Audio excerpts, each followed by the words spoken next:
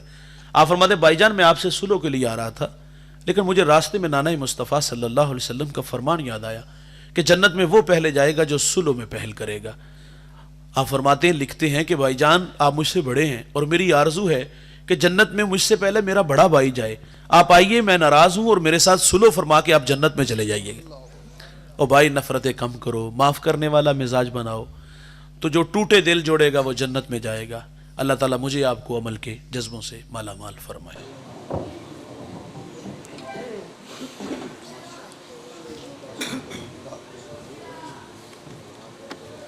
جی محفل جاری ہے جی۔ ابھی ہمارے پاس اتنے عزیز کا ایک بہت بڑا نام، میں بھی انہیں بڑے شوق سے سنتا ہوں، میری مجبوری ہے، میں نے ابھی سمندری ایک جگہ حاضر ہونا ہے، نہیں تو آپ کے ساتھ بیٹھ کے میں بھی انہیں سماعت کرتا۔ تشریف رکھیے گا، اللہ سب کو جزائے خیر۔